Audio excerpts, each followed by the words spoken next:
So, Simon, earlier this week, you sent me a message saying, Dan, Nope's out this week. I want to talk about UFOs and aliens and Yes. shit. And I said, sure. What are we going to talk about specifically? And you said, I'll get back to you. And then you never did. But I found a note in the rundown about 15 minutes ago, which explained what we're talking about here. So, Simon, what are we talking about here as I quickly try to scramble something together for this segment? Sure, understand. I'm happy to take this one, brother. You know that I am an absolute UFO nut. I've just backed it up with my review of Nope.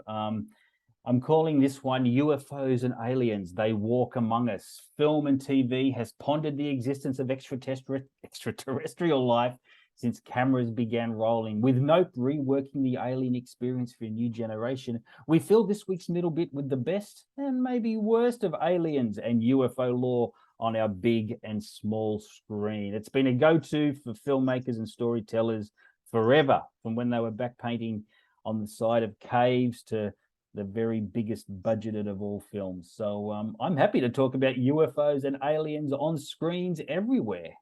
You're a UFO person, aren't you? Oh, look, I mean, I enjoy things across all sorts of genre. Like, I don't mind a UFO story here and there.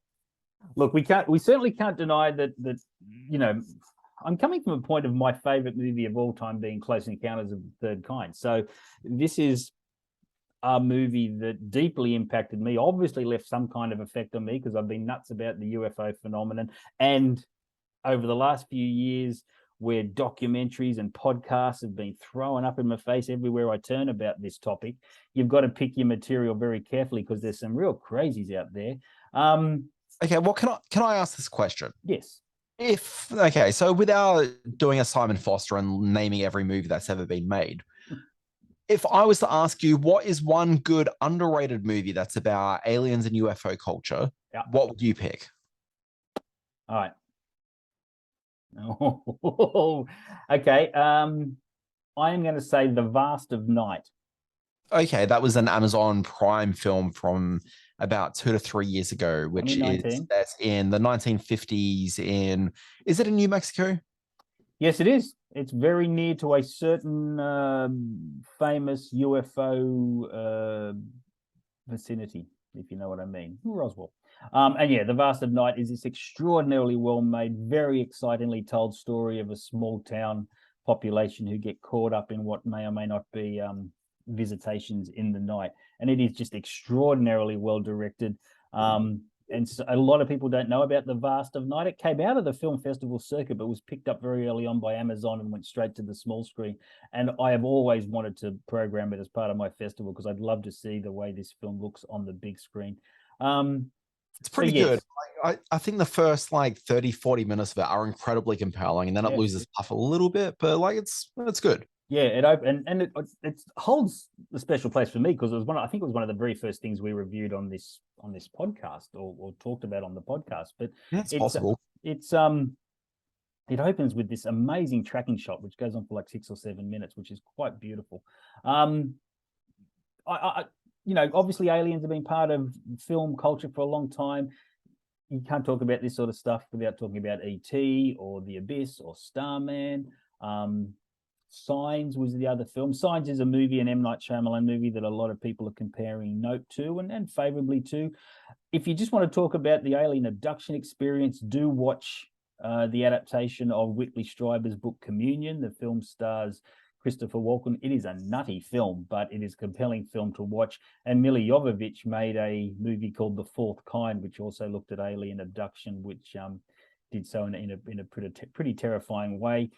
In 1975, a TV movie called The UFO Incident was made. It told the story of Betty and Barney Hill, who were two of the earliest alien abductee cases. It starred James L. Jones and Estelle Parsons. And of all the crazy documentaries you might be able to find on your streaming platforms, arguably the best of them is called The Phenomenon from a couple of years ago, which took a very serious look at the New York Times article, which exposed all the UAP footage that the Navy had released and was about to release at the time. So that's my choice for the best of the UFO films. And I can't go without mentioning the great old TV series UFO. which had the Shadow Organization defending Earth from extraterrestrial threats. That was a Sylvia Anderson film. They put all their Thunderbird dollars into UFOs and didn't quite pay off, but it had a great lead performance by Ed Bishop, who you may remember with the silver hair and the fringe cut across there, and just terrific bit of television. I don't. So really, you'd never seen UFOs? Joe, no. Oh my god, it's wonderful. I got to send you some links. I'll put something up on the Facebook page. Yeah, like I'm certainly aware of the program. I just haven't seen it. Okay, so I've spent a lot of time this last week thinking about this as a topic science. So much time this week. Okay, so when I was thinking about the best of them, like I figured I could very much do the obvious thing and talk about Close Encounters or Starman or any of that sort of thing. If I was going to pick out two of like the obvious things, I'd say the ones that probably mean the most to me is the movie Arrival, which I really got like a pretty sort of major kick out of. What I liked about that one is very much about communication, which is something I'm very interested in. And so that film's all just about communicating both, creature to creature, as well as like an emotional communication of loss, which I think is kind of an interesting sub-theme throughout that. But then the other big film that I liked was Contact with one Jodie Foster. That film, I think it's just the bee's knees. I'm all for that. Wonderful. But when I was thinking about like this as a genre, I started thinking about like just the not necessarily great movies, but definitely the things that just came to mind immediately for me. So there's pop cultural things which are just indelibly part of me. Yep. So I started my list with something which I think is legitimately very good and is absolutely amongst there with the best of them, which is an episode of The X-Files called Jose Chung's From Outer Space. Yes. And this is brilliant in that it takes, you mentioned Barney and Mrs. Hill. Betty and Barney, yep. Betty and Barney.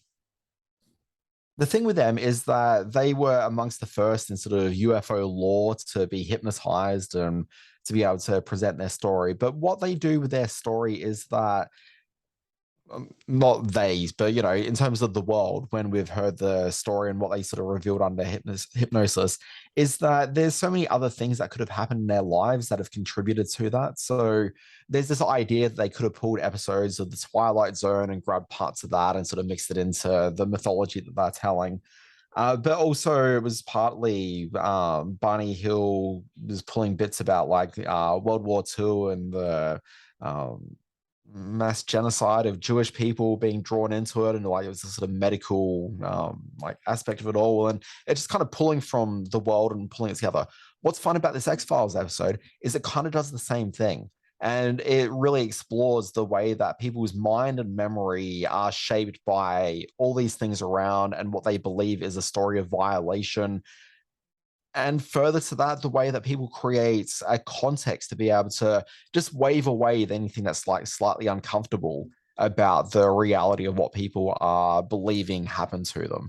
So it's sort of things like, oh, Betty and Barney Hill, one of the problems with them was that they were too consistent with their story.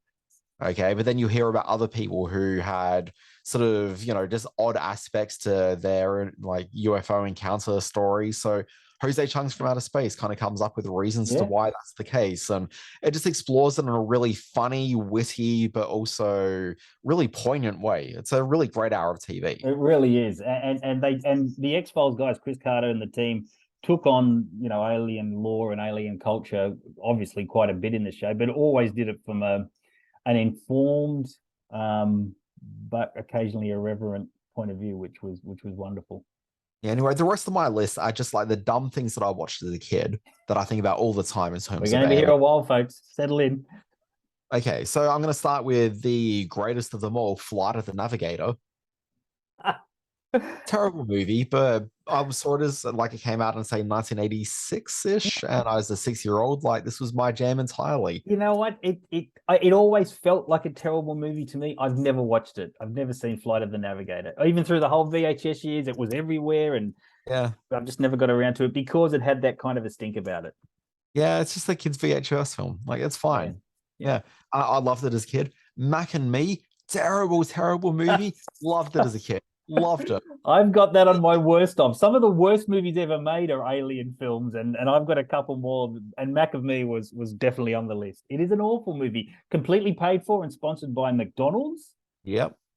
Which is extraordinary as a way of cashing in on the the whole ET phenomenon that was happening at the time.